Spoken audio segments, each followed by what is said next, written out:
Good evening, ladies and gentlemen, and welcome to RLAfterShock, episode number 8, the roundup of the Rocket League Championship Series World Championship. Well, it's all over now, but of course, as I was saying on the Discord earlier, the Aftershock continues throughout the rest of the day. My name is Switchblade Jay, joining me, as he always does, as usual, Bacon, still in icon format. You've had a fucking rough time trying to get your internet sorted out, my dude. Like, how long have you got to go? You said 2 days, wasn't it? 2 weeks left, because it's always that case. You know, when you be an internet company, you're like, okay, I want to change over internet provider. And I'm like, okay, we've got to send an engineer out. That's going to be like 3 weeks time. You're like, all he does is go up to a box and flick a switch. Like, what the fuck is this? Like, it's purely because they don't like. They've got to go open the box and that, because of course they're all locked down and whatever. Otherwise, everyone would be going flicking switches and getting on to super fast fiber optics for not actually getting, paying for it. But it's just bloody annoying that you've got to wait that long. So it's also like, hurting me streaming wise, not having to have cams as well. But we got to persevere and get through it, Jay. Well, I'm assuming you did watch the RLCS this weekend. Oh, yeah. I certainly hope you did, because that is going to be 720p bollocks.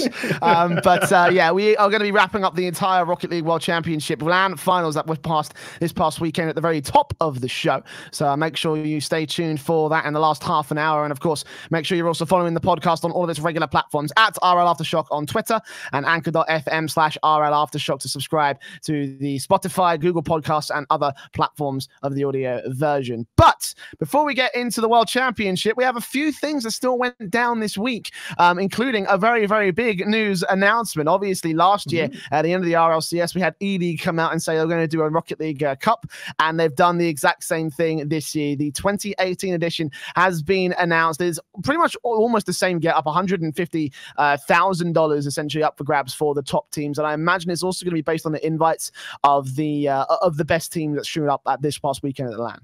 See, that's the interesting thing there, Jay, is they haven't actually said which teams are invited. We're assuming it, of course, but it could be, well, it's going to be quite cool again to see Chiefs coming on through, them coming out, of course, very well in the RLCS, trying to not get any spoilers going ahead, but that feels very dumb to say, because everyone watching this would have, of course, watched RLCS. But it's going to be an interesting one without, going with the top 8, say, without G2 in it, because G2 have a massive social media presence, of course, and for a tournament like Eleague, that's going to be a big loss, I think. I disagree with that one, honestly. Like, Eleague do very, very well on their own. Obviously, they're backed by the Turner Network. They're on TV in America. Like, they are the big dogs right now, the esports world. So I don't think they're losing too much by losing out the likes of the likes of G2. Obviously, it would be nice if they could have that extra on-stream viewership and all those fanboys that come out to the arena itself. Again, as you say, there isn't a defined invite list. There is no circumstances that teams need to fill out. Like, we don't know who's actually going to be there as of yet. Of course, those invites will be coming out very, very soon, and we'll break those down when that news is announced. But honestly, it's a very, very good week in Rocket League, and especially in Rocket League outside of the RLCS, because the more of these LANs we have, I think the more the scene is going to get progressed overall. Oh yeah, LANs only help. It's a bit like why we're so happy about the whole Renegade Cup, by that big finals in February time, it's going to improve that lower scene. Not only that, but having LANs like we've got TCS coming up next month, Jay, more LAN events gives more experience to these lower players, and of course it is a big step up going to that physical LAN environment. And it's why we praise stuff like Gfinity by giving players that opportunity as well. LAN events are the sort of, like, I would say, the ground roots to pro players, because it's all well and good playing online, but if you can't perform on the stage, you're not going to win big money and not go pro. Yeah, and obviously that's what all this is about. And we're going to be breaking down all the Gfinity results as well as the Renegade Cup coming up in the mid part of the show. Obviously, we've still got some other things going on outside of the RLCS, including a couple of questions that did get asked by our lovely fans over in the Discord. So we're going to actually jump onto that as our first little featurette of the day. And today's theme is kind of all going to be about cross-regional Rocket League. Now, a lot of our fans come from different games. I myself am from a different game entirely. I'm actually most of Counter-Strike. In case you weren't aware by this point, I don't know how many people were, but the number of times I've drawn that comparison over the past 8 episodes. So we're going to jump into our mailbag questions first, coming in, and we're going to combine the two overall because they kind of do fit in with the same sort of theme as I was saying. Dexter asks, after recent roster changes in CS with Cadian and MSL swapping between Rogue in NA and North in EU, and seeing European players like Stico and Flusher try out for Cloud9 and NA, will we reach a similar stage in Rocket League anytime soon? And if you had to pick one player to swap regions, who would make the swap? And then Frostbite also asks, should teams from lesser regions move to NA or EU so they can compete at higher levels, or should Psyonix try and develop those lesser regions instead? Now, I'm going to kick things off by starting things off by saying we are nowhere near this kind of a level in Rocket League. Like, we are very, very young, I think. I think there's going to be a long, long way to go before we get there. I've got a good story. oh no. Israel Bacon's going to shut down my entire fucking point. This is why I'm the host and he's the analyst, because he actually knows what the fuck he's talking about. The thing about those roster moves in particular for the EU, for the Cloud9 Rogue and North situation, those organizations are pretty big, and the reason why they can afford to make those movements is because they know they're going to get return of investment in Counter-Strike. Counter-Strike is a massive game, loads of sponsorship money, loads of prize pool money, and those are things that we don't currently have in Rocket League. So right now it seems like most individuals and most players will just be sitting around about the same sort of region until we actually get to that point. And as soon as we get to that point where I think in-game items will start flooding through, we start getting more revenue from sponsorships and such in the space, I think that is the point where we do start seeing that kind of a thing happening. As it stands though, however, I don't know. I don't think it's there at the moment. So the biggest problem with this, Jay, actually comes from Psyonix's rules. Back in Season 1, this is what I was saying about Story, the fabled Mountain himself was, I would say, very heavily rumored to be trying to join a certain Flipside roster, of course.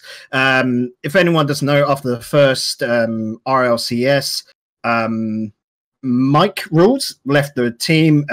He was going through some bad times, wanted to take a little bit of stress off. Of course, he's going to be kicking himself now, and everyone knows it, because back in those early days, no one thought Rocket League was going to be at the level it was now. You know, it's a small indie game.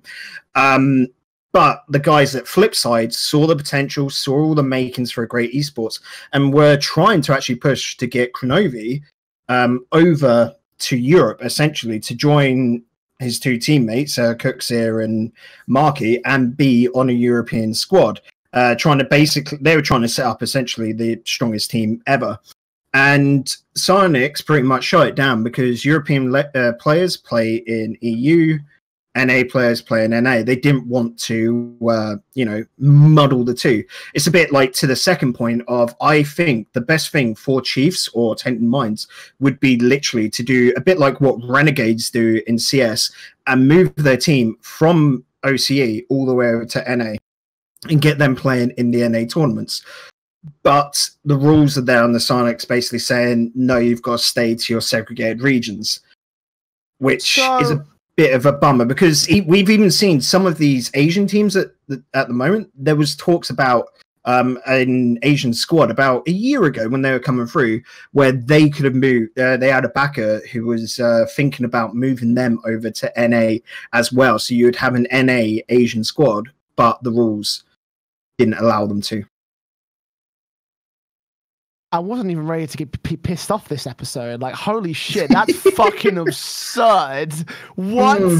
Psyonix puts a cap on players from other regions moving other regions. Actually, you know what? That's a good segue into Frostbite's fucking question, where he asks, should other teams from lesser regions go to NA or EU? Yeah, you fucking can't. They've got to stay where they are. Like, are you fucking serious? So for me, like, that's incredibly stupid. For me, I'm a bit on the fence about this, because RLCS, in the league play aspect, I'm happy with that. Sort of like you've got to play in your own region, provided, say, 2 out of the 3 members on the squad are European to play in European League. If you wanted an OC player or NA player, that 1/3, I think, is applicable, because the majority of your roster is, EU or from that region. So that makes sense. But to lock out entire sort of like teams from being able to say move to a region that gets this. Like if they're, for example, the Asian region or South American, we know South American's coming soon, but there could be exceptions made, or a sort of like wild card system to allow them through, because at the moment they are sort of stunting what is, don't get me wrong, a very niche area, and that's where I think Sonic sees it is very niche. They don't want to sort of get hit hard in any way. They're just trying to minimize damage, but it's a weird area. Like if someone was to come in and go, okay, we want to bring this Asian team over, it seems weird, like a weird why not situation, because it's not going to hurt them personally, right? Yeah. And that's the thing that baffles me the most, is that, I mean, sure, fair enough if you had the Asian League and the SAM League and, you know, the CIS League going all together, but what about those players that don't have those leagues? I know that Sonic just said we're going to try and bring Asia into the RLCS. Obviously, they've already got the SAM system sort of set up, so they're working on that as well. But again, there are a lot of different, you know, continents in the world that don't have that kind of system in place. You know, Africa, for example, I know that Africa has a pretty niche esports scene. It's niche, but it's fucking good. And you know, it's a lot of the UK scene. Like we're not world beaters, but we are passionate, and we put our own little thing together. And those kind of players will never have the chance to step up because Sonics are already putting a block on that. That seems absolutely ridiculous to me. And yeah, I understand the idea of keeping, you know, an Asian team in Asia and an EU team in EU and an NA team in NA. I understand that, but I think the concept of allowing a single player to move over is absolutely harmless to everybody involved. So why they blocked Quinovi going to flip side, like that's a move that could have changed the face of Rocket League as we fucking know it today, man. Yeah, that sort of move, you got to think you would have in the same sense. You could think that the flip side roster that was fabled from season 2 could even be stronger, and maybe they could have started the whole sort of era like Dignitas had for so long. You know, now you've got C9 on top, arguably, after this weekend. But it's that sort of case of you could have had a very long-standing era where Flipside was strong. They were strong for a season, very, very close, of course, to Weirdham Girls, which became Northern Gaming at the time.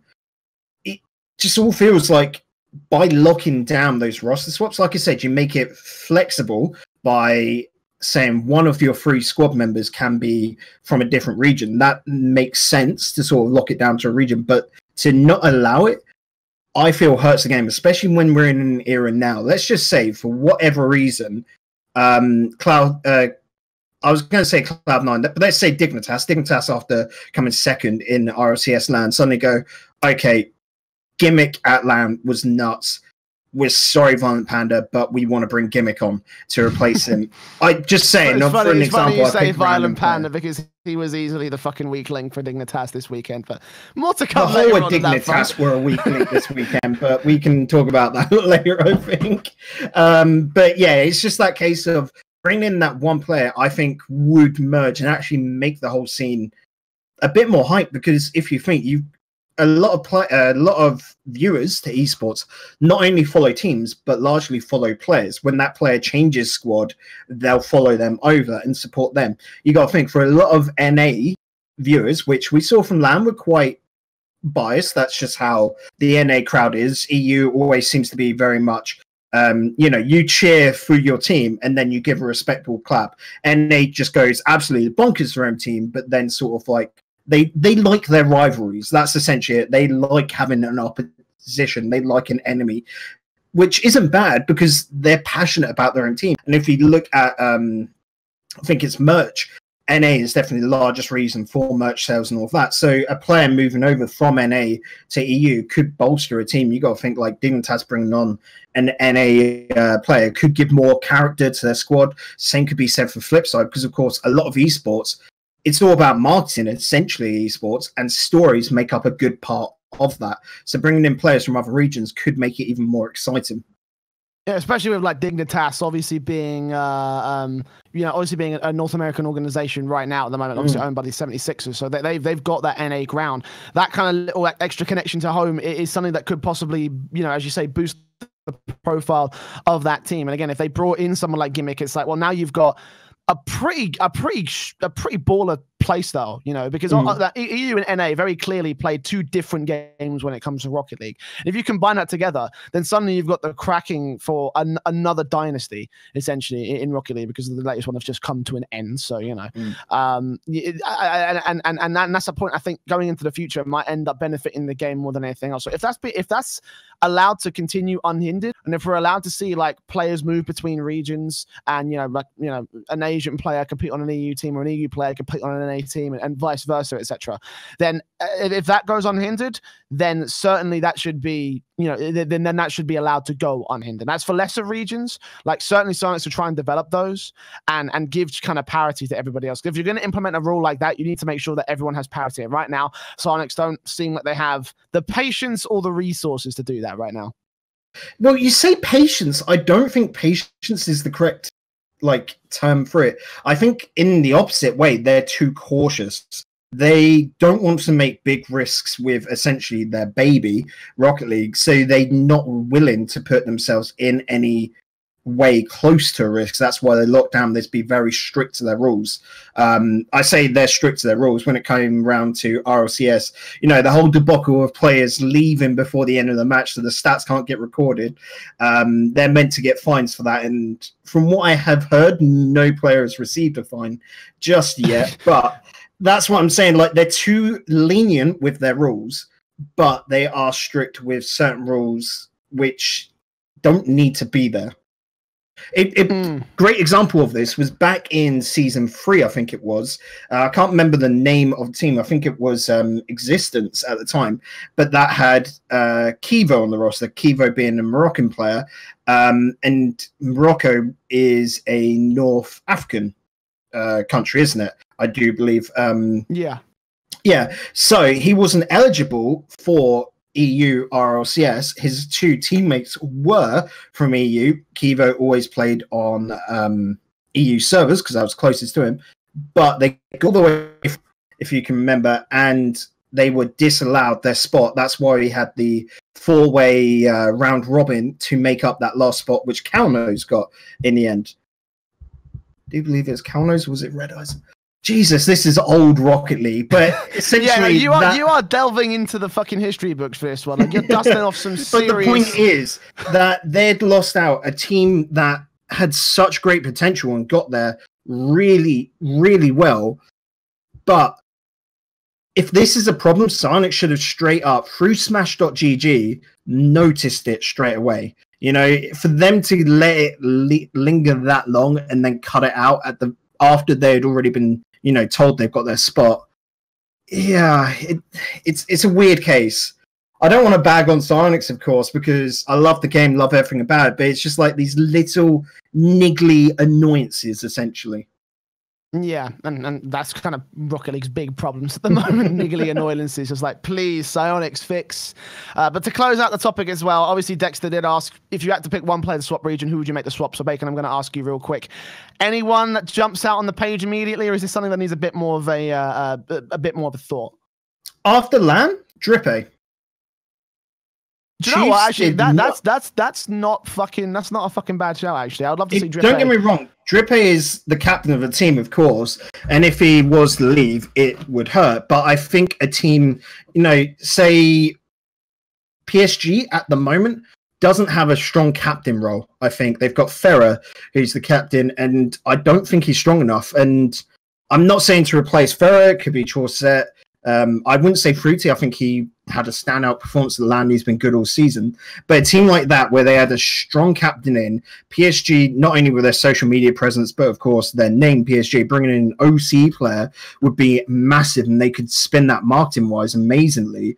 But I think that could be a way to sort of sparkle, I don't know, clean up the EU scene, because at the moment it has got a little bit bland. We were saying at LAN about how the NA squads play with a little bit more style, essentially, and EU is very much strict, defense heavy, by the book. I think EU needs to get a bit of flair again, and by bringing in a different, continent player, OC with Drippy, that could make it a little bit interesting to mix things up.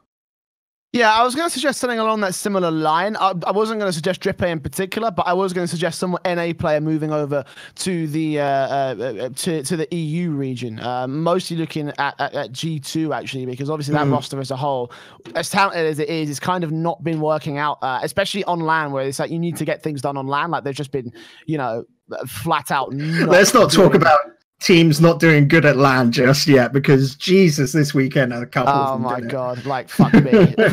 We're getting into it later, but yeah, no, I'd say someone like maybe you suggested the Kronovi to flipside tactics thing. Maybe Kronovi to a Dignitas might be quite a fun little experiment. If you're talking about a G2 player, it'd be JNaps. Easily JNaps. Everyone knows is the best player on that roster, and I think he would fit in quite nicely at Dignitas. Possibly. Yeah, Kronovi or Drainaps. I think that'll be a fun little experiment. But yeah, thank you for your questions. Thank you very much for your questions, guys. Again, if you want to get involved and you want to send even more questions, there's a mailbag. There's a mailbag channel in our Discord, !Discord in the Twitch chat, or if you're listening to the audio version of the podcast or the video version, it's in the description and the show notes on Spotify, Google Podcasts, and YouTube. Right, let's get into our tournament recap. Not for the RLCS, for the smaller tournaments. Obviously, we had a few more things go down. On Wednesday and Thursday, we had Thunderdome play out round number 1 of their payout, round number 1 of the Thunderdome. This was a very, very interesting state of affairs, but I will just start off with the results themselves. Obviously, there was a group stage of about 8 groups, and overall the teams to get through are the likes of, when I can bring up the page because I can't actually see anything on this other screen because the microphone is in the way. Undecided, Mudpolo, Storo, Girls Like You, Hit or Miss, MCon, Method, French Fries, XL Esports, and then from pools 5 to 8, Reason Gaming, WLFs, Team Secret, Stratus, Epsilon, Rescue Wales, Nordavind, and Private Esports. You're going to notice a pretty common trend along these group stages. There are a lot of fucking forfeits for this one, and it's a combination of a couple of different things. Partly because of the start time being very awkward for most EU teams. I know that the French teams like to start pretty typically around 7 CET, but as well as that, a lot of the other teams didn't actually have subs registered. And to be honest, I thought we were past this after XL fucked up in the semi-finals of the last Renegade Cup, or the last Renegade Monthly. So what the fuck happened here, EU guys? Come on, this is like there's some teams here. You think to yourself, actually, they probably should have had a decent shout at making it forward. Like Venture probably could have shown up in pool 5, or Igneous could have done something decent against Rescue Wales. Asus Rogue Army also in pool 7. It's like, guys, where the fuck's your head at? Come on. Yeah, I can't fault that at all, Jay. It is a case of these players should know by now, especially after last month, and we even banged on a little bit about it. Silence were a little bit more careful with just saying, like, look at the rules, guys. They didn't want to point out a specific rule because they wanted players to look over every single rule, which clearly wasn't looked at. But you should get into the mindset now. The whole idea of the Renegade Cup is to prepare these bubble teams for what it's like when you get to RL, RS, and RLCS. Now, as we know, when you get to those levels, you have to have a sub on your roster. Every team has to pick up one. And so it's just a case of learn from this mistake. It wasn't such a bad problem last month purely because of it starting that 1 hour later. But you got to think that the reason why they put it down this hour is because countries like Finland and that, which are an hour even further advanced, these tournaments are ending at like midnight for them on a Wednesday or Thursday night. That's, you know, if you've got school next day, that's not doable. So bringing it down to 6 p.m. CET or 5 p.m. BST, that's a fair enough time. For the British guys, don't get me wrong, that is going to hurt you. But again, get a sub in. Allow that sub to play the earlier rounds, and then you should be able to, as a stronger player, say, come in for the later stages. This is why we're going to shout out Method as being absolutely fantastic for this, bringing in Z9 to get that experience up. And it's just basically saying these teams need to start focusing on training up a sub. Yeah, and even if you're not going to focus on training up a sub, at least have them on standby. So that way, if you get into situations like this, it doesn't look nearly half as bad on you. Like, you know, for example, pool 6. I'm just going to zone in on pool 6 really quickly. The opening 2 matches were forfeit. It came down to a single best of 5 to see who would take the first seed, because both of the 2 teams prior to that were already fucking forfeit. So Team Secret and Stratus were already through, essentially, on the basis of that. Like, that's really stupid. Like, come on, guys. This is... And Exalti's a good roster. Were there. Exalti's a good roster. Like, did you not have that third player in position? Like, did you not have them ready? Like, this is basic. Come on. Like, XL fucked us up last season. They made the mistake. They died so you didn't have to, and you still went and completely ballsed it up in this group stage. Like, guys, please. I'm just going to say on that same note, your asses. Just cover all the bases, because if something goes wrong and you think, oh, it won't go wrong. If it goes wrong, you're fucked. That's exactly what's happened here. Yeah, for me, the big hurt here is ASUS there. Like, they've got their whole Gfinity roster. You can sign up 5 players for this. You should be getting those Gfinity lads in just in case you've got to use them in Gfinity as well. So maybe, you know, for the first round of these semi-finals, you put on that Gfinity sub, which you're expecting to use. Just get some more experience there. And then, because, you know, you're seeded there, you should expect to win that first match. In this case, it was against Epsilon, so they might lose it. But they're a strong enough side that with their main roster to be able to go through those lower rounds.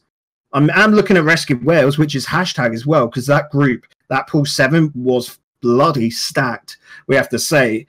But Rescue Wales had done that as well by bringing in, it was Caro onto the roster, and they even, I think, brought Ixo into their Smash GG page. They were the lads that were doing it right, and it's because they've learned from that first one going, okay, we need more.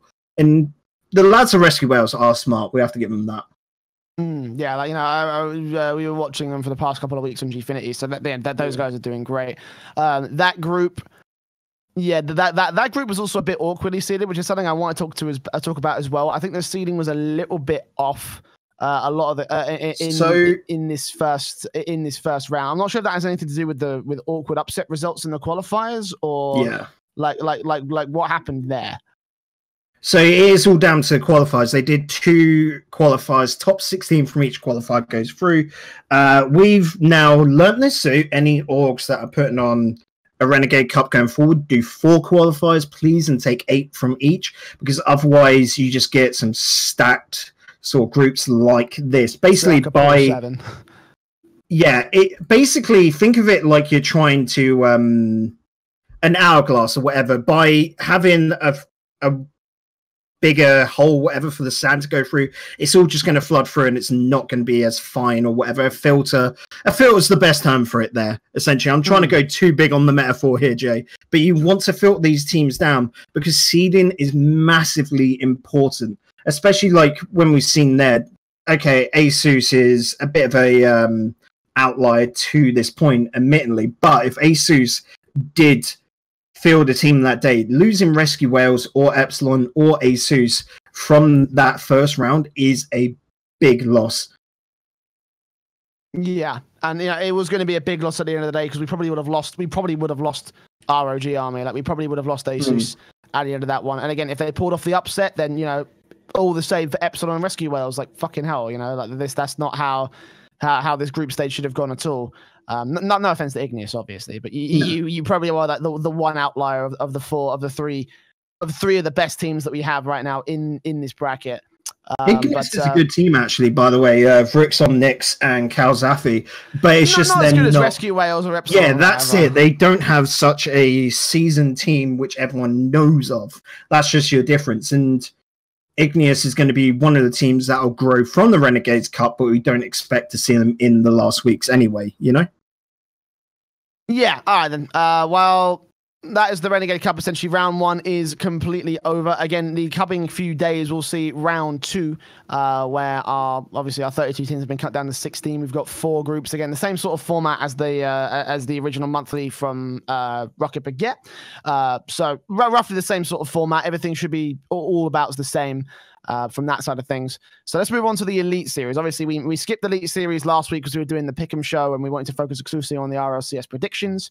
At the moment, the groups have been a little bit shuffled up a bit, because obviously was it Reason Gaming and Hashtag had their had no results, had nothing to do this week. So they're still sitting pretty in their respective positions. Reason did take on Vitality in week 2, and that was a fun little matchup. They actually managed to take a game away from Vitality, which is kind of proving that their roster's still not looking amazing. But just to run through the results very, very quickly, obviously 4-1 for Reason versus Vitality, to the favor of Vitality. 3-2s to the favor of Envy against Method in the second match on week 2, 3-1 for Asus against Epsilon, and then 3-1 for Hashtag versus Nordavind. Then in week 3, this past week, which I actually had the pleasure of casting, in case you weren't aware, Method took on Vitality, took them down 3-1. Envy beat XL 3-2. Fnatic beat ROG 3-1, and at Nordavind beat Epsilon also at 3-1. So let's talk about XL for a minute.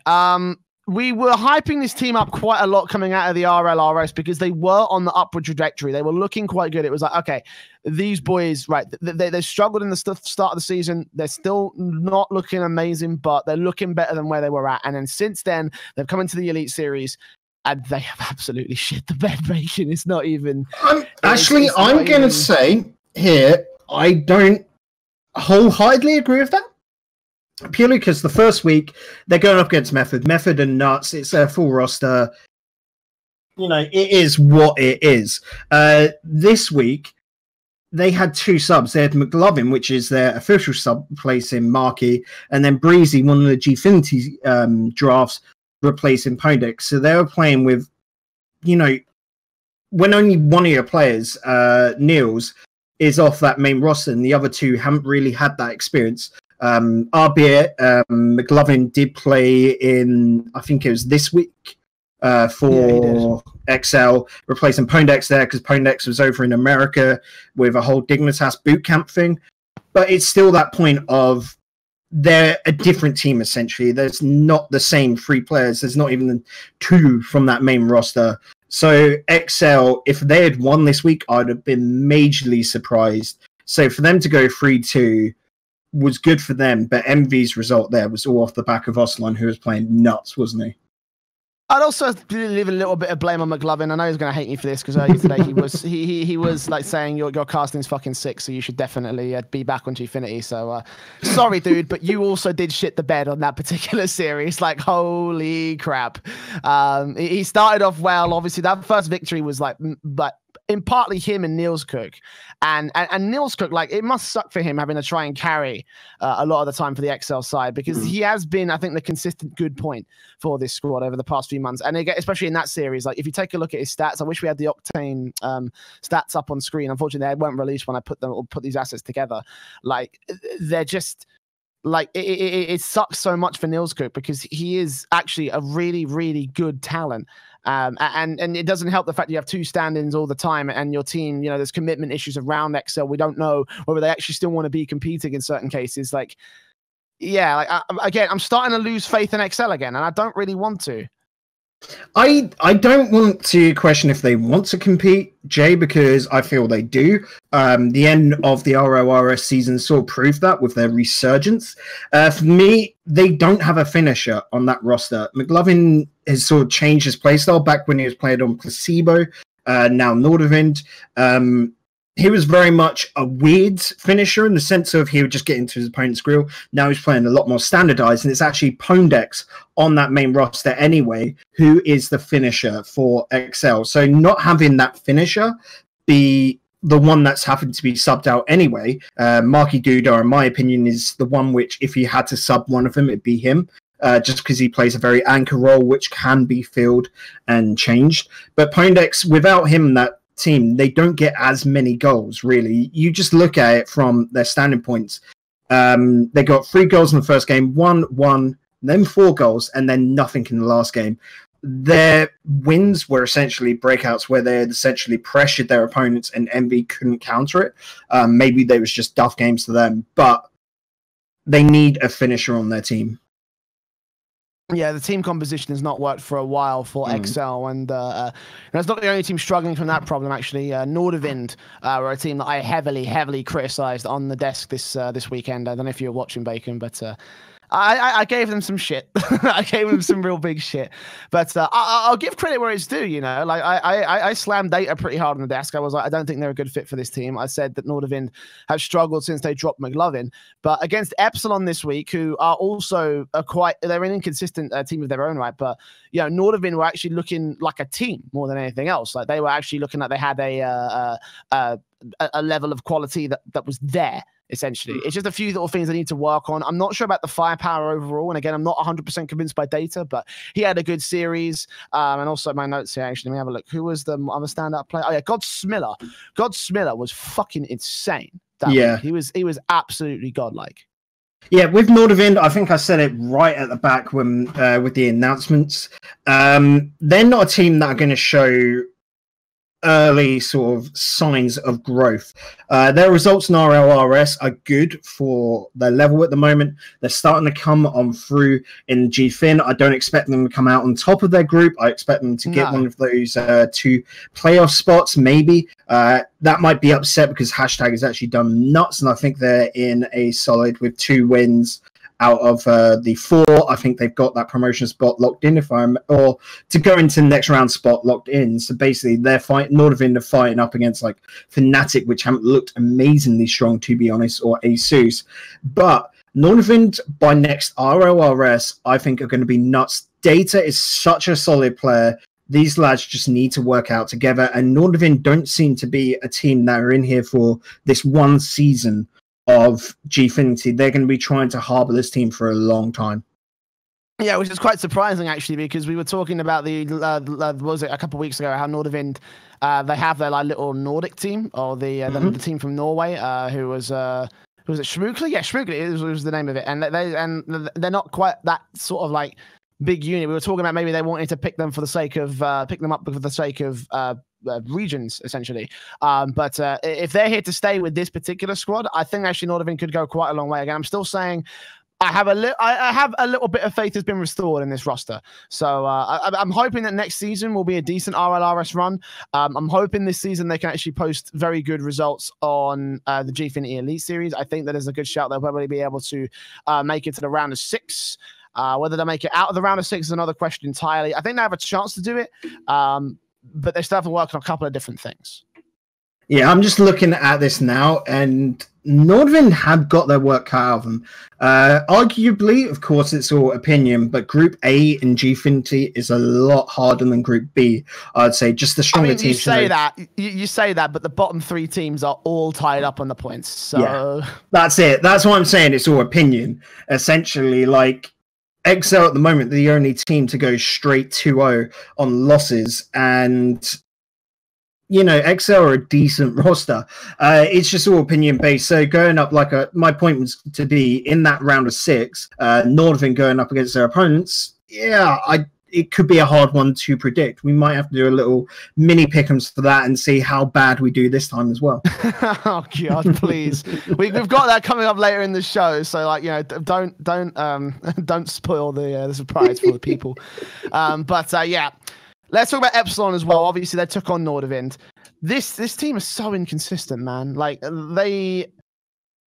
Jesus Christ! Actually, read your notes here, Jay, because I do love this little contradiction, but it is somewhat true. So I made a point about.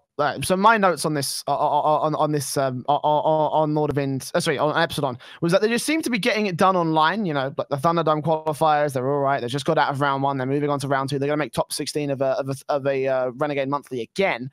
But in a LANs like the Elite Series or big qualifiers like the RLRS, they only get so far. They go up to the point of being, okay, we're a really good team, but then they don't do it. Like, you know, they fell to a team who they really shouldn't have done in the RLRS qualifiers. I can't remember who it was off the top of my head, but they just shouldn't. They shouldn't have done it. You know, they shouldn't have lost it out on that particular case. And here in the Elite Series, they haven't been able to get it done against some of the other teams. Like, they had a great first match against Fnatic in week 1, but on week 2, they lost to Asus ROG, who they shouldn't have lost to, in my opinion. And they lost to Nordavind as well, who they probably... It was a close match, fair enough. But again, I feel like with the talent on that roster, they also shouldn't have lost that match either. Yeah, Asus admittedly did pop off in week number 2. And I think it was Intellectuals in the RLRS. It was the Intellectuals, yes, that was right. Yeah, but basically Epsilon, we were talking about this before, and I will bang about it. They're a team that is an interesting one. Sebadam and Cheerio are your two consistent players in that roster. Their problem is they're not game-winning players. They're just your consistent sort of, I wouldn't even say anchor player, but they'll get the work done, a bit like Data on Northwind. They're good players, but they're not going to win you titles. Now, Bilbo coming through, he is the one that has to pop off, a bit like Pondex on XL. If Bilbo's having a good day, Epsilon wins. If Bilbo doesn't have a good day, they'll heavily lose. And that's a lot of pressure for Bilbo, who's now just coming onto the scene professionally like this.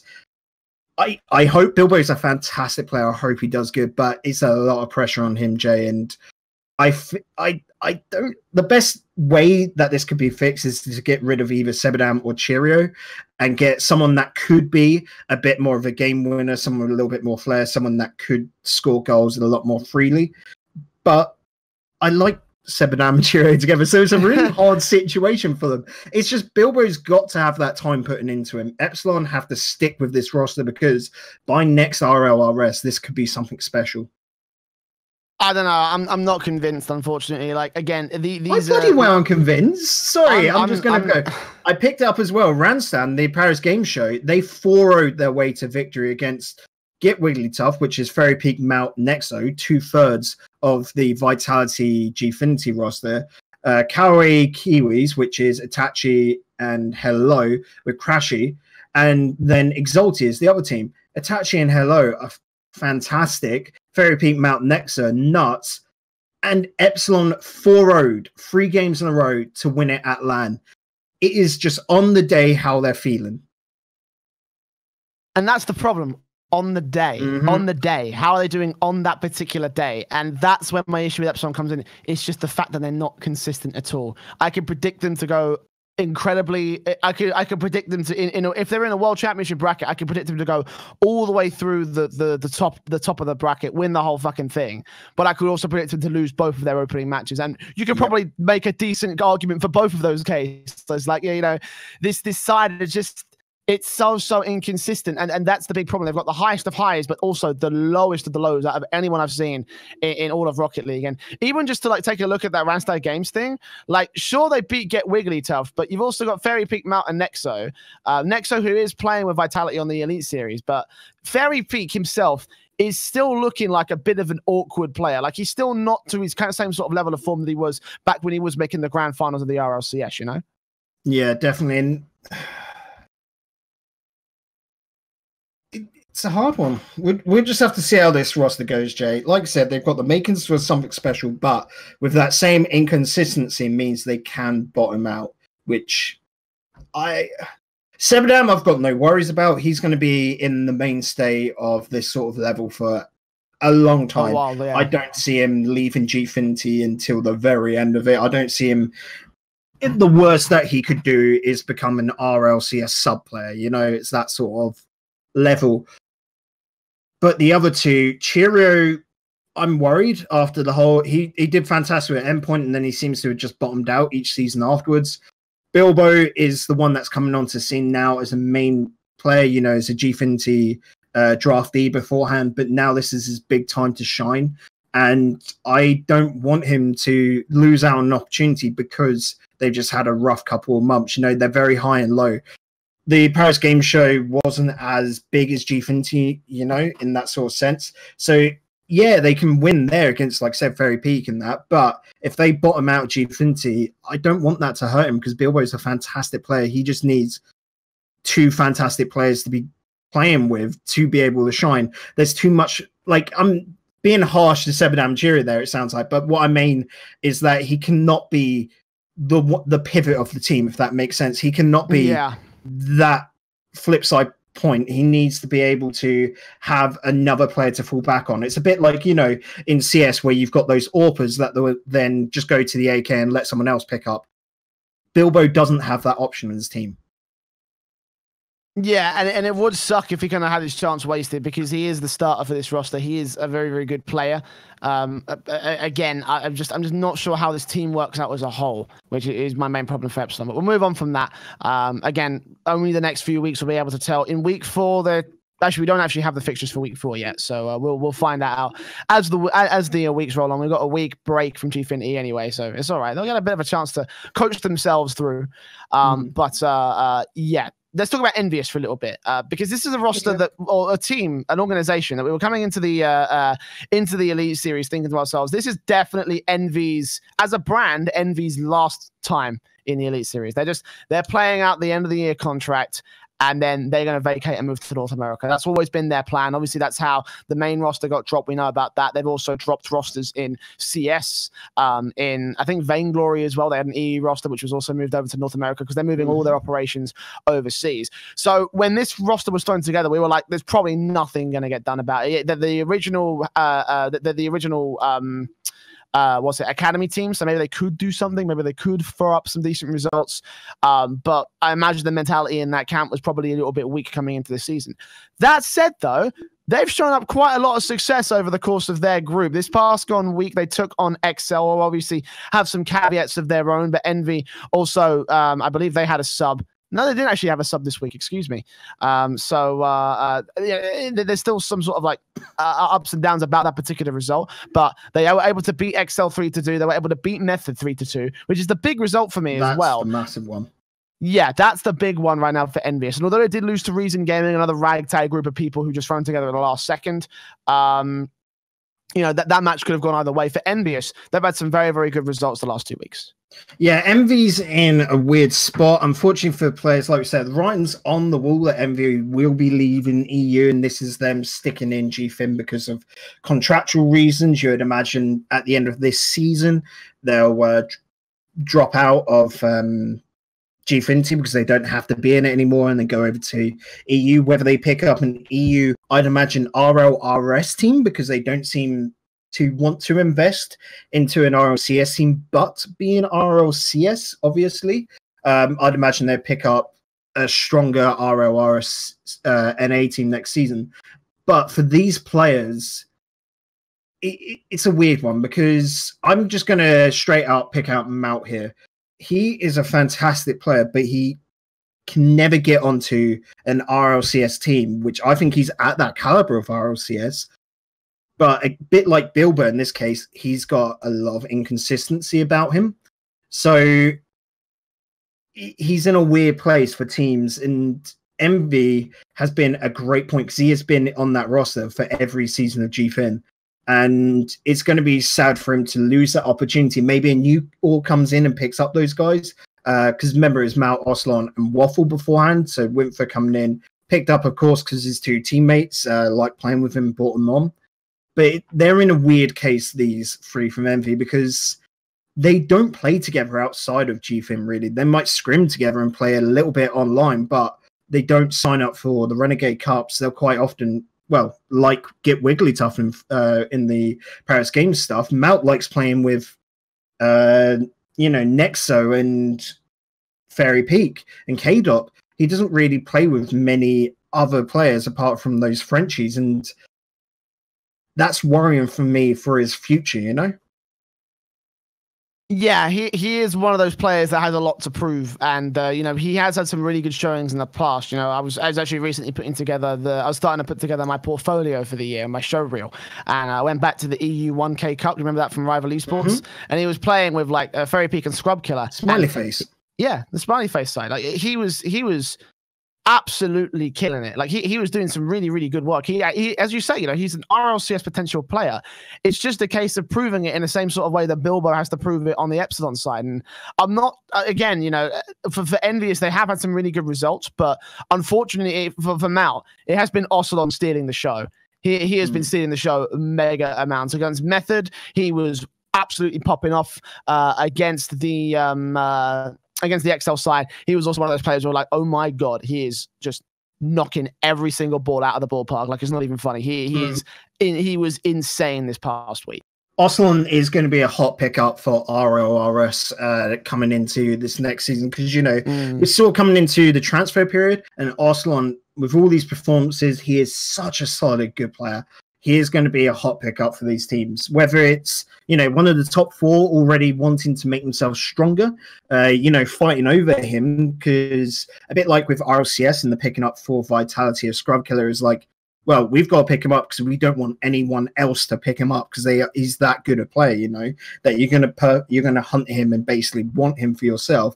The same can be said for Oslan. I think he's going to be a hot contender for a good team next season in RLRS. Well, Envy still have a lot of opportunities available for them. Of course, they have played out 3 of their matches, so they've got 1 more to go in between weeks 4 and 5. Right now, they stand in 2nd place of their group stage, so they've got a pretty decent chance to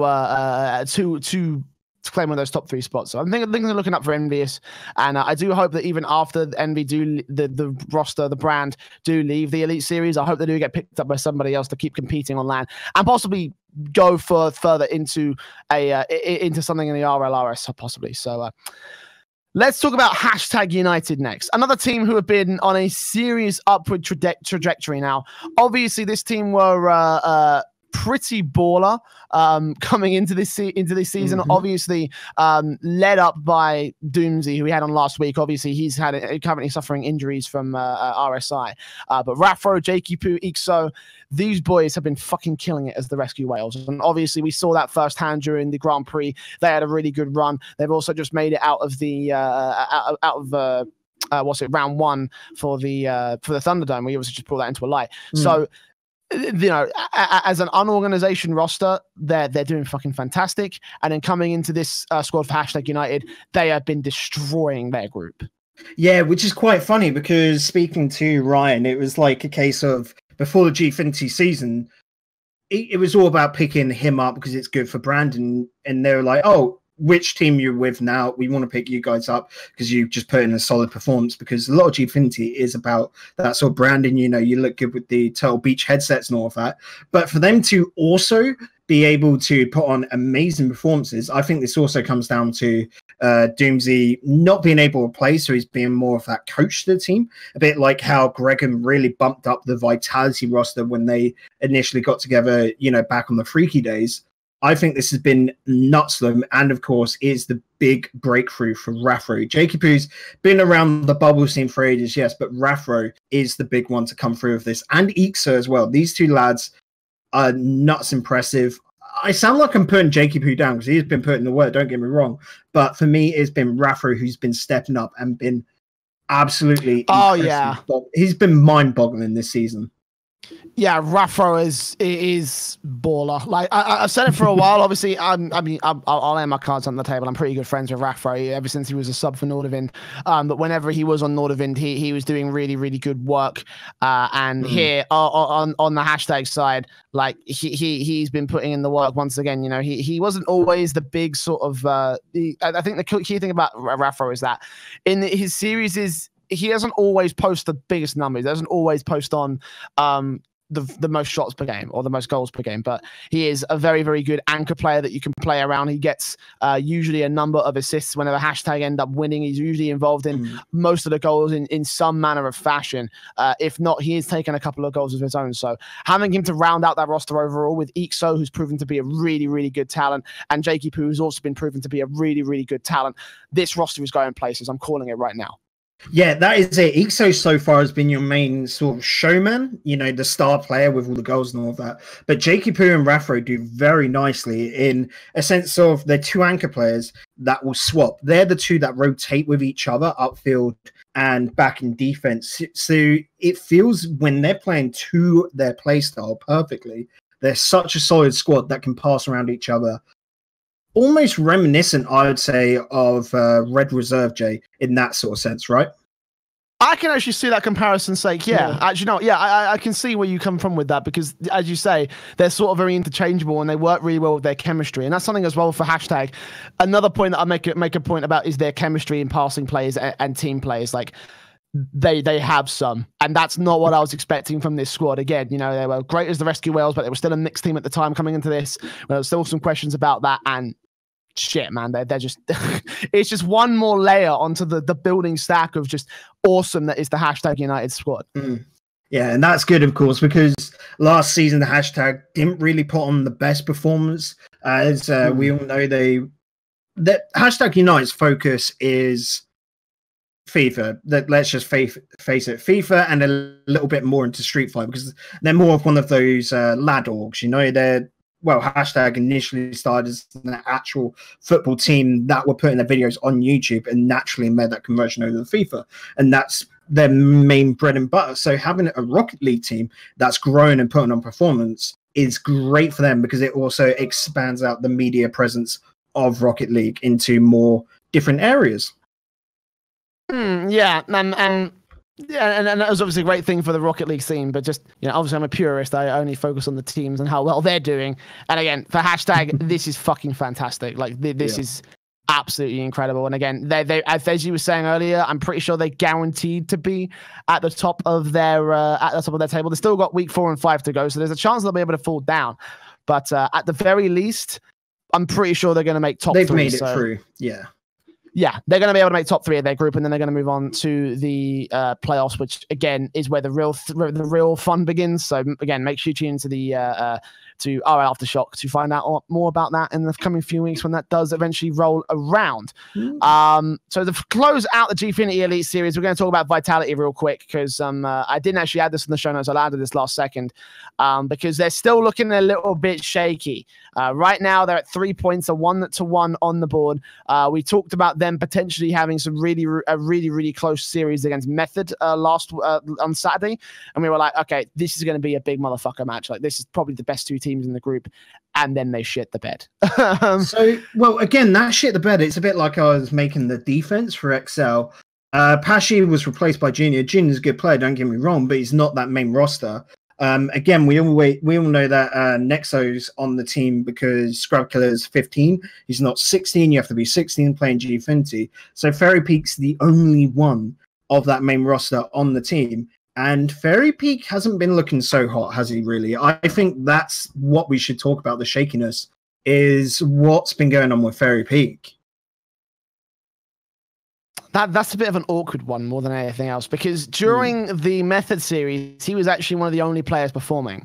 And in the first game in particular, like he popped off. Like he popped off of the first game of Vitality. He popped off of the second game of Vitality and actually managed to take that game in that series. But Method quickly adjusted and figured out how to turn it around. So there is a certain argument to make in that regard, but there's also an argument to make against it at the same time. I still agree mostly that he's not on form. Like he is not one of the best players in the world anymore, unfortunately.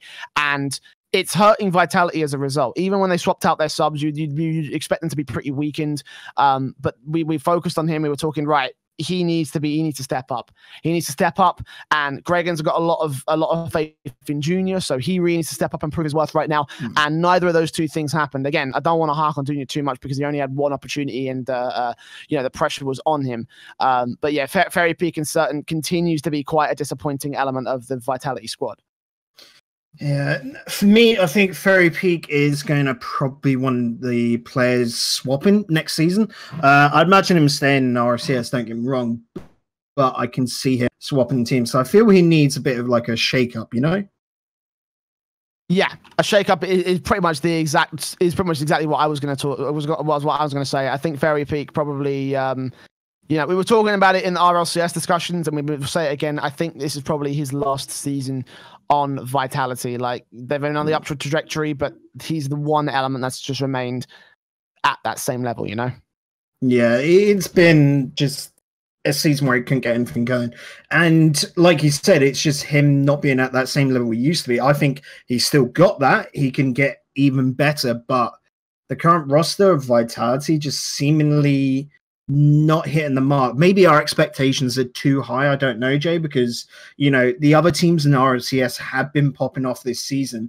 And we know how good Method are from the RLRS, of course. But it's a bit of a sour point, really.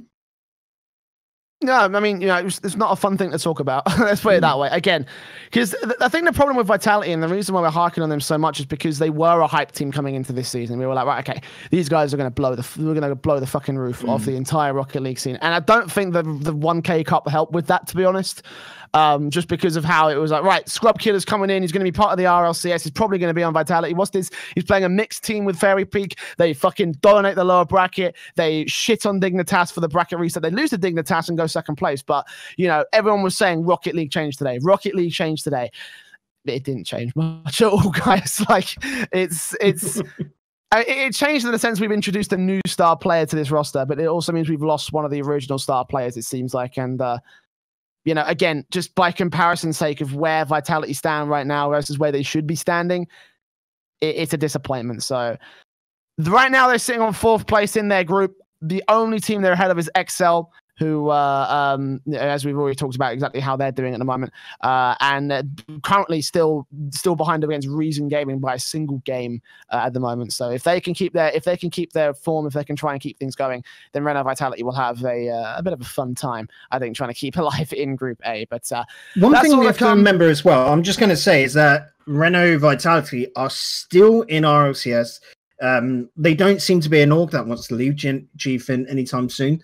So this is just an awkward season. By next February, I think their main roster, as well as their GFIN roster, will have sorted things out. This is just like a transitional issue for them. Well, let's see whether they can transition in the near future. Again, all the rest of the weeks to come on the Gfinity Elite Series. Next week, there's going to be a Rocket League special. No matches will be going on at that time. But again, we'll be sure that tune in to RLAfterShock. We will bring you all of that action in the coming few weeks. Right. Let's move on to our big feature, our big motherfucker of the week, if you will, actually. We'll obviously, we're hyping it up. It's RLCS. LAN has just finished. We've crowned our new champions of the World Championship. And you can probably see the bracket coming up on screen right now. Dignitas failing to extend their win streak to 3 World Championships in a row. They fall to Cloud9 at 4-1. Had a fantastic run through the upper bracket. Credit to them at the very least on that front. But this was the choke of a fucking lifetime. Oh my God. It wasn't even close. It wasn't even close. They were just terrible. They were just absolutely fucking terrible, and I was not expecting it whatsoever. I mean, like, Jesus Christ. I put a tweet out before the grand finals, and everyone at NA picked this up, so I look like a fucking dumbass.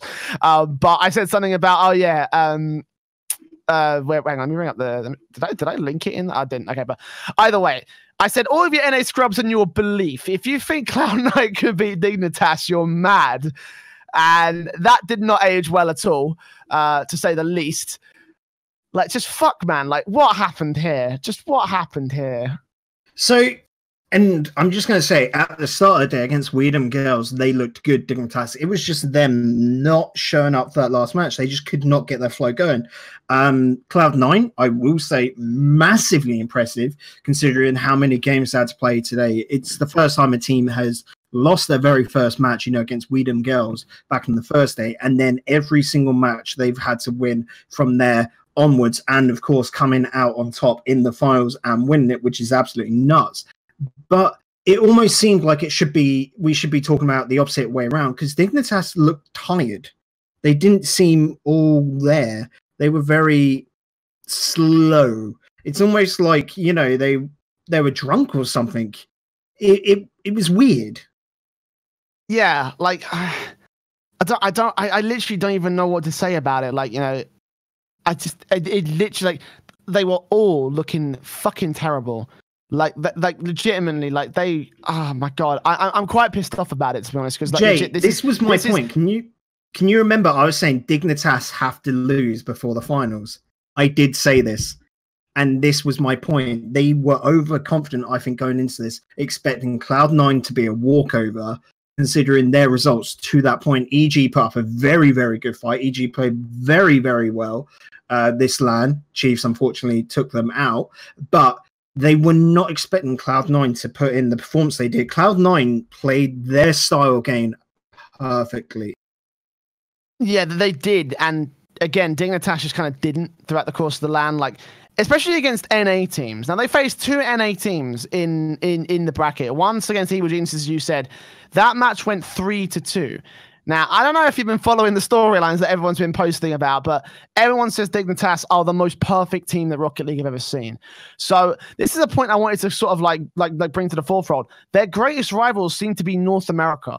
Like, what is it about the North American playstyle that seemed to catch Dignitas off guard? Because, again, no one was expecting this. No one in their right mind, except for NA fanboys, was expecting this at all. So how could a regimented style just be broken down by a great team? I'm not going to take anything away from Cloud9. They were still fucking baller.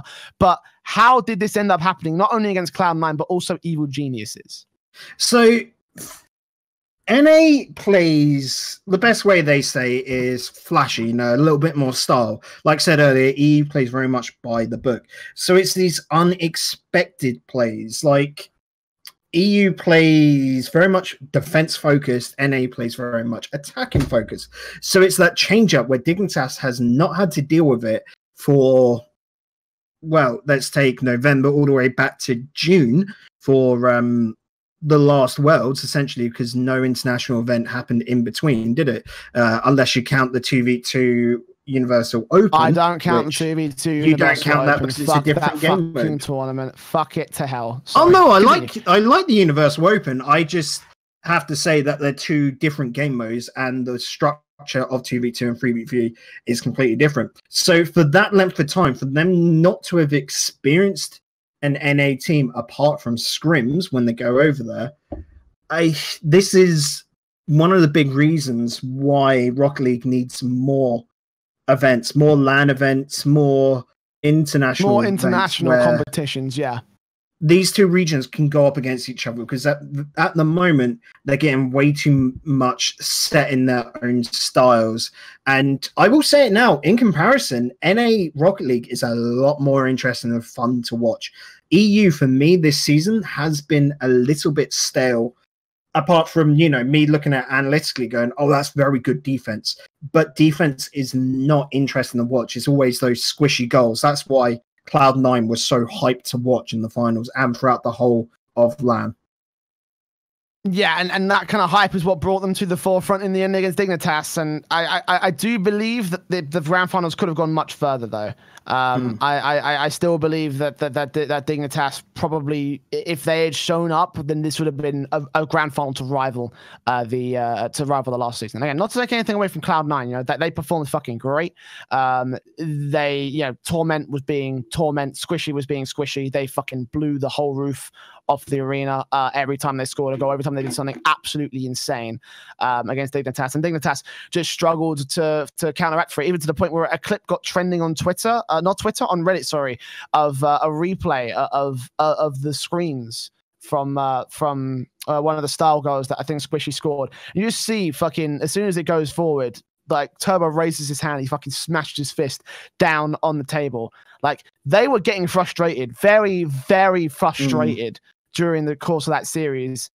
And this conflict of playstyles is something that I think it will hold a lot of teams back when it comes to the international tournaments. Like, it was such a hard watch, especially for someone like Turbo, who is such a talent and such a passionate person about the concept of winning. Like, I was speaking to Quent from Rival Esports, and he was saying, oh yeah, well, as they were cleaning up their controllers, like, Turbo was fucking crying. Like, he was actually wiping tears from his eyes, which shows how much the victory means to him. I think he's going to come back and do some good stuff next season. But again, it's such a disappointing feeling for Dignitas fans, and I imagine they probably feel that way as well. Yeah, and again, this is it. Dignitas went so long without a proper loss. I say a proper loss because RLCS is a different level to, you know, when they were playing in the Coliseum or the play and all of that. It's at that different level, and they are going to need this. Going into next season, they'll be stronger.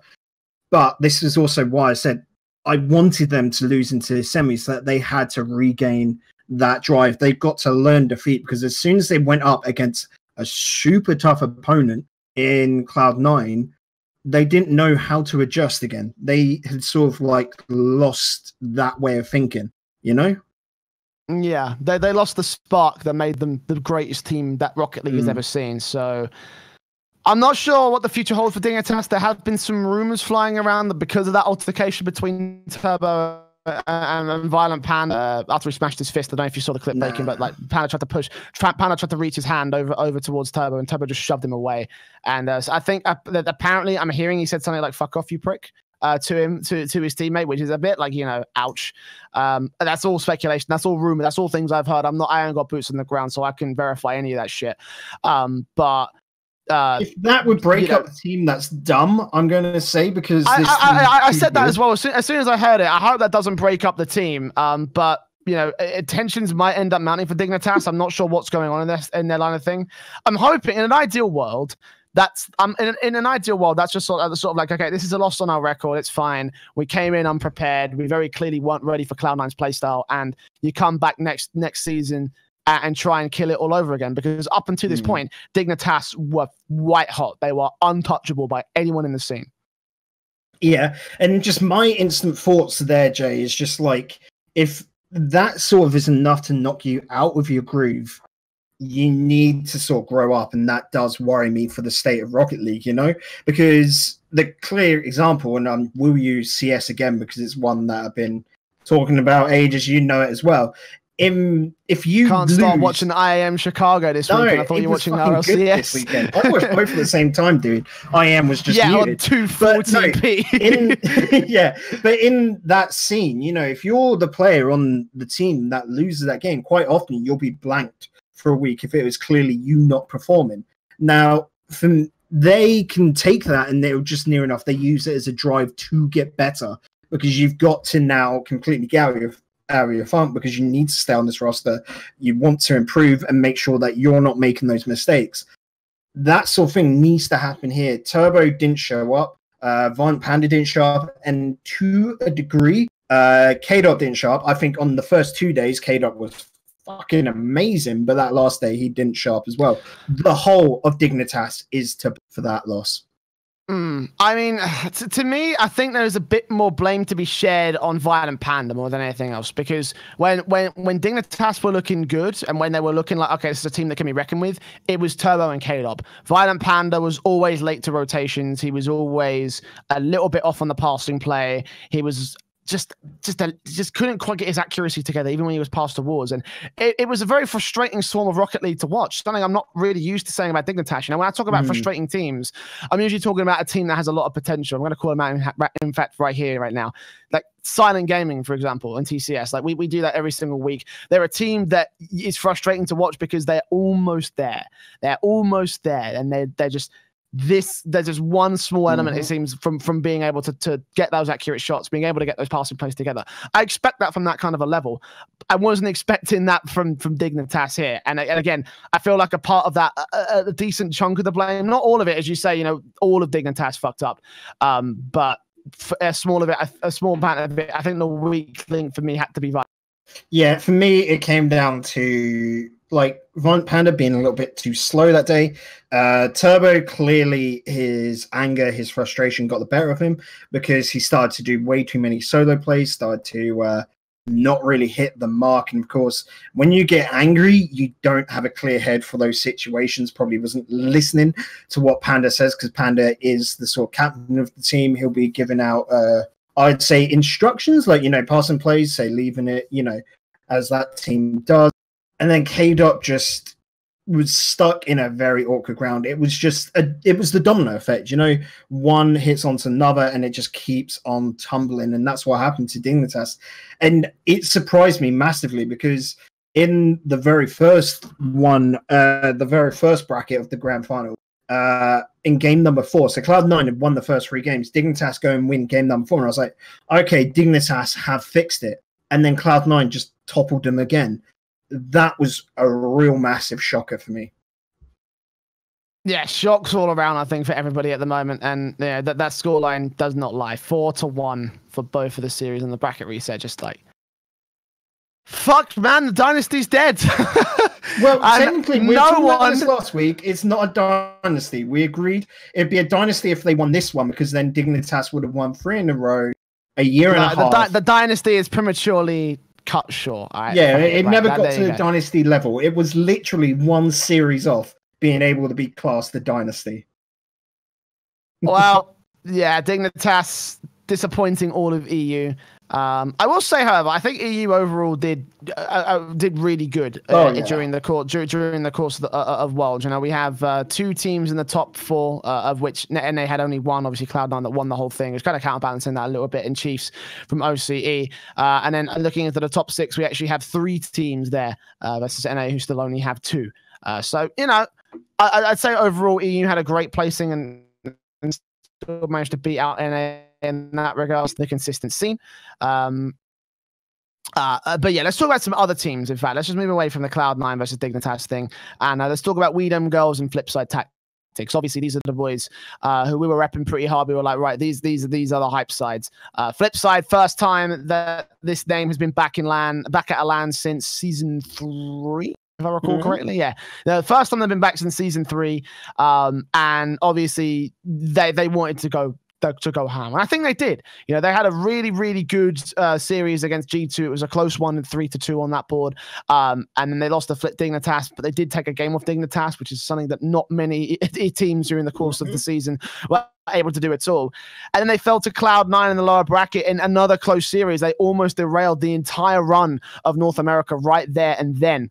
So, you know, although it is a top 6 placing, which is only like about, you know, which is still like lower than like the middle of the pack, or just around middle of the pack, I still think Flipside had a fucking fantastic time at Worlds. Yeah, I'm gonna say if Flipside did beat Cloud9, you know, they could have done it. They probably could have. They would have gone to the finals. I reckon Dignitas would have won them because Dignitas knows Flipside a lot better. You know, like we were saying earlier, the distance between the 2 scenes at the moment is what caused this massive upset of where you don't know your opponents properly.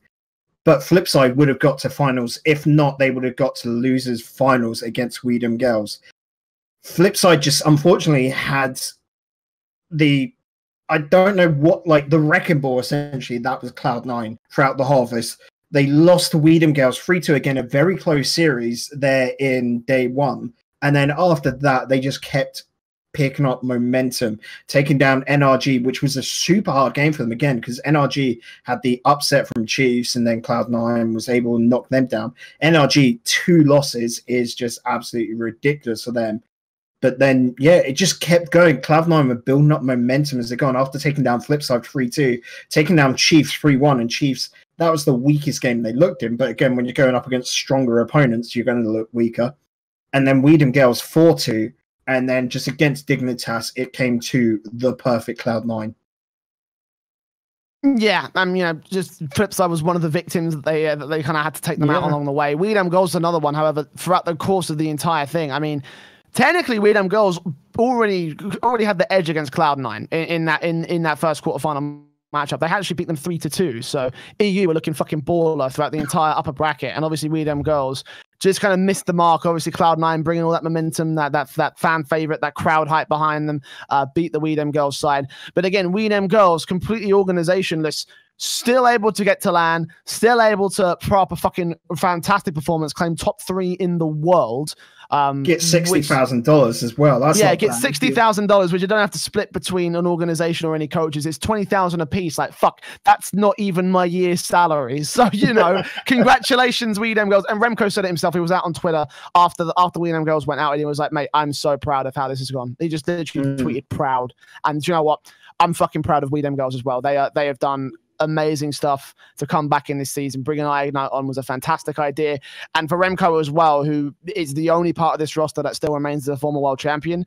Like, it's a feels good, man. For me there, actually, this one, Ignite was a good pickup because, of course, that was last season. The big one here was dropping Devo. Remco is a player, and a bit like Pashi, I will commend them because you've got to be cutthroat in esports because it's competitive. If a player's not doing their job and you're captain, it is part of your job to fire. You're the boss of the team, essentially. You've got to fire an employee.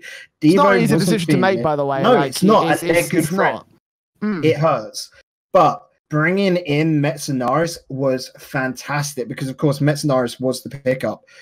He had left Complexity because Complexity wanted to bring on Greasy. And so Metzenaris getting picked up, he has just absolutely boomed into this team. And Weedham Gales coming third here. I think by next RLCS they're going to have an org, no doubt, because there is no way there's no way no one's going to pick them up with that performance. They have to. Like, fuck. I wouldn't even blame any of the current organizations who are in the scene just to drop their current rosters and pick up like Weedham Girls. Like Fnatic, for example. If Fnatic dropped their current roster and picked Weedham Girls up, like, fuck it, you know what? That's fine.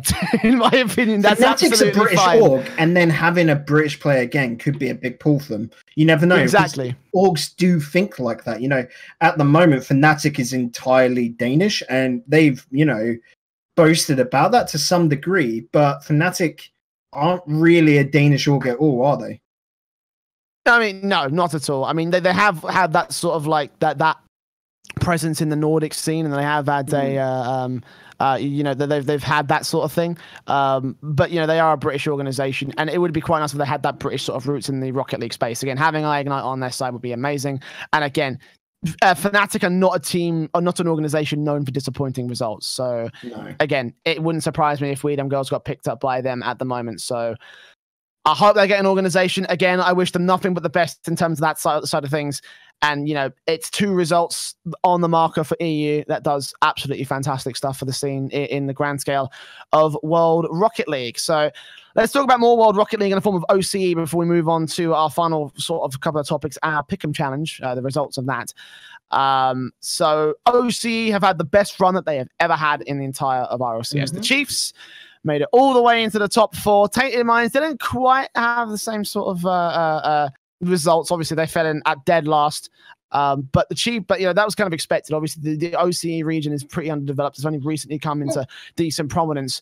And last season, you know, the Chiefs got further than they ever did. And this season, they've knocked their own targets out of the ballpark. They only lost to who's it they lost to?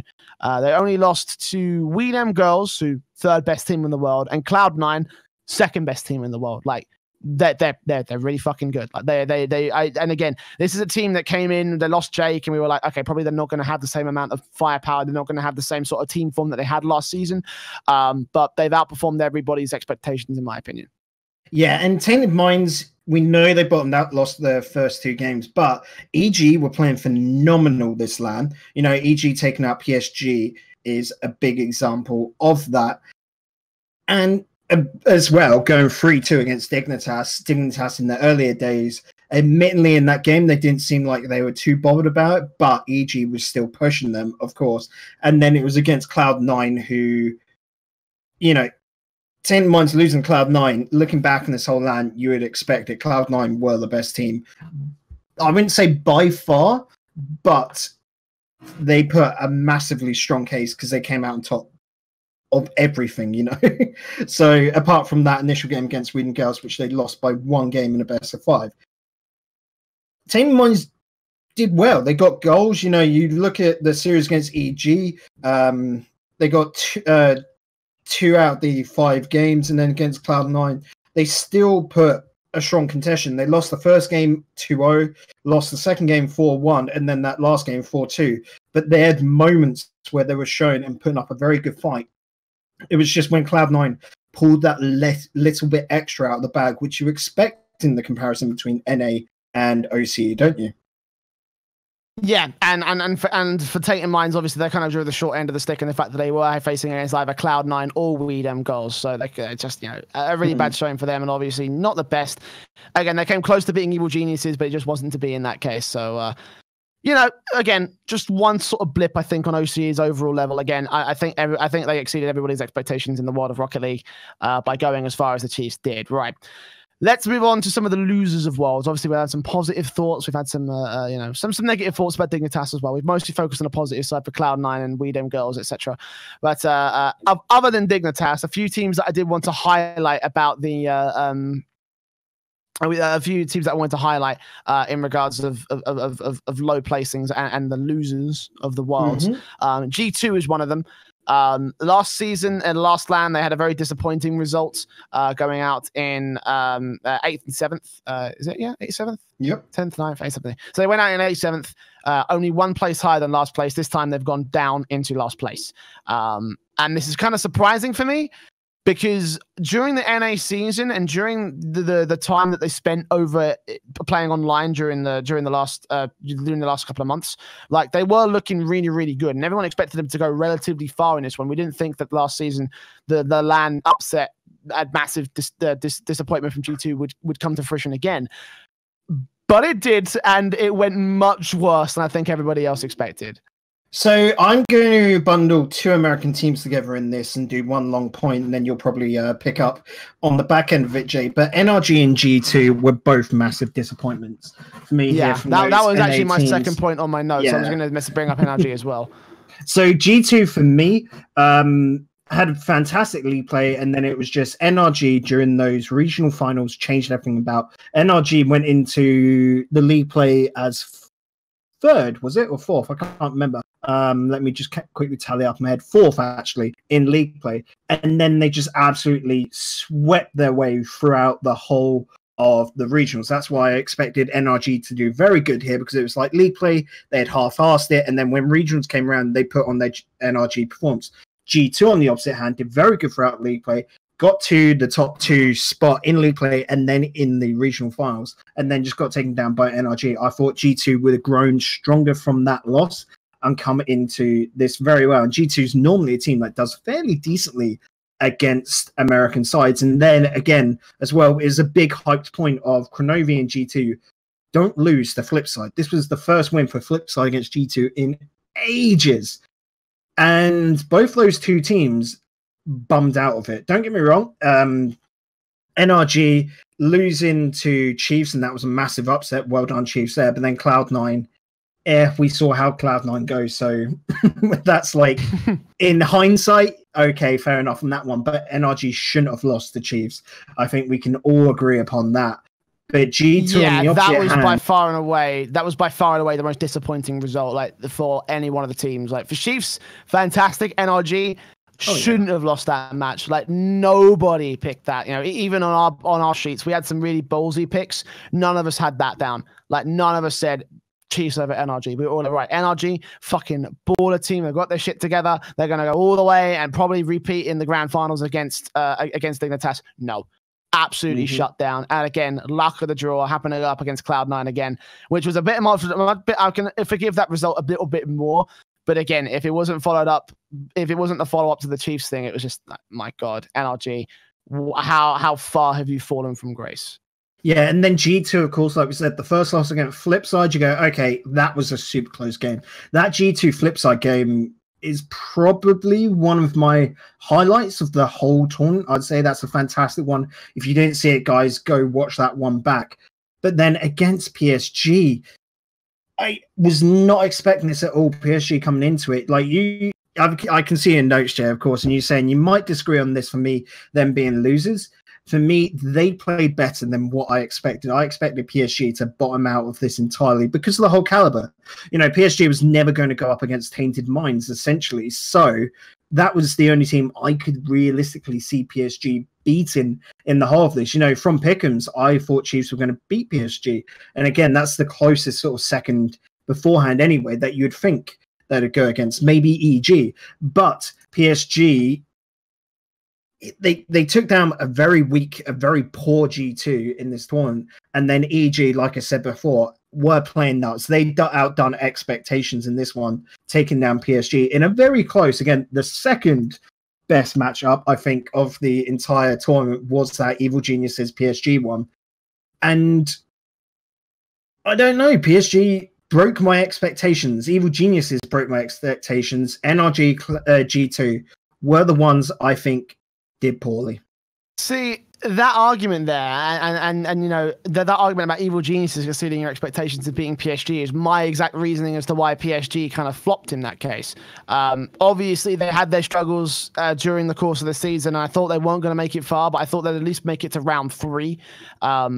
And then that was where I thought, you know, considering the context of this bracket, they should be able to go that far with Chiefs doing as well as they did and obviously beating them during that first round. I thought that maybe once they dropped into that lower bracket, PSG would fall to them again. But yeah, no, I'm still kind of disappointed with PSG. I think the thing about that roster is that they've still got a lot of talent on their side. And I still think that they can do some really good stuff. You know, during the course of the online season, you know, that's exactly what they were doing. They did end up coming up in what was it, fifth on the leaderboard, and barely able to qualify off the back of the regionals. But their kind of performance in the regionals, beating Vitality and still able to take a halfway series against Dignitas, like, I still think that they had a chance. I still think they had a bit more of a chance. They were one of my hyped underdog teams, my dark horses going into this sort of tournament. But in the end, that dark horse just never came to fruition. No, for me, PSG hit expectations, so that makes sense. I thought they'd come out the 7th, 8th slot where they did. I thought that was going to be the end of the run. Naturally, because the caliber of Rocket League. Now, NA, we all joke, you know, about EU better than NA or whatever, but they're very much on. I say it's still very much on form. It's just two different play styles. How it goes up against each other is always interesting, of course. In here, EG, like I said, exceeded expectations, and it just unfortunate for PSG that Evil Geniuses were exceeding expectations, were able to take them down. You know, maybe before this tournament, you would have thought PSG could have been Evil Geniuses, but we didn't expect them to sort of have to meet up in this point. You'd have thought maybe PSG beats Chiefs and goes up against NRG, whatever. But EG were just playing so good this tournament. Yeah, well, just some of the teams that have had ups and downs, and my personal opinion, downs in this case. But the World Championships are over, Bacon, and we can crown Cloud9 as our overall victors of the world in Rocket League. But that's not all we've had to talk about with the RLCS. Obviously, last week if you tuned in, we had a pick 'em competition. We brought on Mr. Craftman and Doomsy to create a big bracket, and we talk about our brackets, and we'd be like, right, well, let's have a think about this. What do we think about the way the whole RLCS is going to play out? And I'm pretty sure Fraser can just bring us up on screens and just go like through one little one thing after another, and just like see how much red there is on each of these fucking like, oh my god, Bacon. We did shit. Everybody fucking absolutely shit the bed on these. I don't think you can blame any of us though. This whole LAN was just weird in the sense of, you know, Chiefs absolutely outperforming, like I said, NRG not performing, G2 not performing. When, you know, I was a big one back in G2 and NRG thinking they were going to go far. I didn't feel it with Flipside. Flipside did very good. Weedham Girls pretty much did as I thought they would lose to NRG in their matchup there, but Weedham Girls following a lot of your guys' expectations, same with Dignitas, but they were the only two, Dignitas and Weedham Girls, following sort of expectations of roughly where they were going to go, you know, with Dignitas losing. None of us expected Dignitas to lose this, but another result as well. Another result as well to point out is the fact that none of us also expected NRG to lose to the Chiefs. None of us expected the Chiefs to go all the way through. Like, fucking hell, man. Like, so many different upsets, so many results that none of us were like, okay, that none of us will actually had it pinned down. Like, we again, I'm fucking stunned. I'm absolutely stunned. I was not expecting half the shit to go down the way that it did. And also, just to give an extra bit of context, we're not even bothering to factor in the MVPs because nobody got them right. Obviously, we all thought Dignitas were going to win, and then they didn't. Interestingly, Craftman actually did pick iGnite to pick the MVP tournament, the MVP of the tournament. But again, Weedham Girls didn't get that far, so he didn't. Doomsday didn't pick it all, which is fine because again, no one fucking got it right. So for extra context, between last place and first place, we're separated by 3 points, and the top score is 17 points out of a total of 55 we could have gained. We actually did really, really shit in this pick and bracket. Bacon, I feel very embarrassed to call myself a Rocket League analyst. No, you're a caster, you're a commentator. I'm the analyst, and that's why I came second, you see. Doomsy is a player, so he's got that inside knowledge. That's what we can put it down to. You and Crafters being commentators, not analysts. But I mean, you have spoiled the surprise. I particularly, sorry, I just want to call you out real quick. I particularly blacked out the results to make sure that we couldn't see them, or at least you couldn't see them until I revealed them on the stream, and you just spoiled it right there. What, did they just literally Is this you've literally just turned around and said second place. I specifically blanked it out so you wouldn't fucking spoil it. You got to tell me these things beforehand because I use the dumbs, okay? Oh, for fuck's sake, Bacon, Jesus. Well, I mean, yeah, I might as well just reveal. Let the cat's out of the bag. So in joint last place is me and Crafters with 14 points out of 55. In second place is Bacon with 15 points out of 55. And Doomsy is the winner of the first ever AfterShock RLCS pick and bracket. Again, not surprising as Doomsy is the first place player, is the main player. Like I kind of like, you know, speaking to him last week and on the show, he kind of like revealed his sort of hand and how things worked out. And I think that he made some really solid points. I honestly thought that he was going to be the one to take the pick'em challenge. So congratulations, Doomsy. You were the least shit out of everyone who put a bracket out there. Like, legit, it's not even funny, dude. It's like, it's fucking 30% of the results is what he sent. And that's the maximum. 30% of all the points scored was scored by just fucking hell. Oh in all fairness, so in pick'ems, you do expect like the guy to win normally comes out with about somewhere between 50 and 60%. So out of 55 points, you would expect 35 points to be the winning score because, of course, you add on points as you go through. So you say match up the winner and then the results. But that is still 17 points there, Frostbite. 17 out of 55 is still way low. And it's because of the unpredictability of this LAN. I will say, in a viewing spectacle, especially with a number of game 5s and that, this is probably one of the best LANs as like in terms of matches that we've seen in a while. I will be biased and say London was was like the best LAN to me because we were there. Don't get me wrong, and probably maybe as a spectator because crowd was like from an EU sense. No, from an EU sense, it's better. I can definitely see why NA peeps loved LANVegas so much. But yeah, for me personally, in my opinion, LANVegas was better. But these matches, if you were to just hone on single matches alone, this LAN has been the best Rocket League's ever done. And for me, this is going to spur quite an interesting off-season, I reckon. Yeah, very, very interesting off-season, especially with Eleague coming up. Like, there's going to be some very serious contentious points for all the teams. And as well as that, obviously, Rival announced their autumn, their fall or autumn open.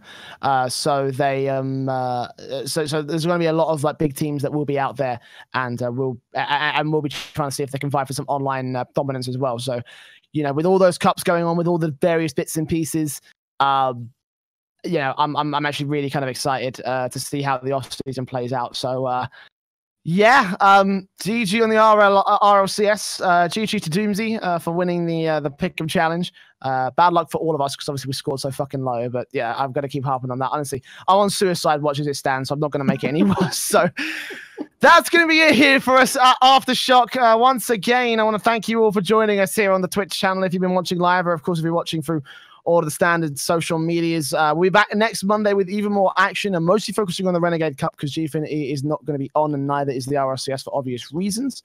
Might be a bit of a shorter show, so for those of you who like short form content, promotion to motion next weekend. Oh yeah, you're right. Okay, never mind. So Renegade and promotion and promotion playoffs. So there's going to be some very, very good content talking about next week, and yeah, it's going to be a very fun time. Bacon, anything you want to add before we send this off? So I'm quite interested to see here Eleague coming up. Will we them girls get an org before Eleague? We've got 2 weeks now. I don't think that's a quick enough turnaround time. But if an org was seriously impressed by We Them Girls wanting to jump in now, I think it's doable. Do it now. Do it now. Anyone's listening to this, if you've got an organization, pick them the fuck up. Instant $150,000, but instant like second or third place. Like you're getting it right. No fucking worries about that. So there we go. Right. Well, that being said, that's another interesting off season that we're gonna have to cover over the course of the last few months of the year. It's only in November. We're gonna be going straight to the end of December. So it's going to be quite a fun time indeed. Once again, I've been Switchblade Jay, and that's been Digital Bacon. If you want to follow us on the podcast, again, it's at RLAfterShock on Twitter, and make sure you subscribe to the podcast via iTunes, Anchor FM, Google Podcasts, and 5 other podcast platforms. Still working on the iTunes side of things. Apple's being pissy bitch about that, but you know, we'll get to that as it goes. Once again, I've been Switchblade Jay. Joining me has been Digital Bacon, and we'll see you back here for more of the Aftershock.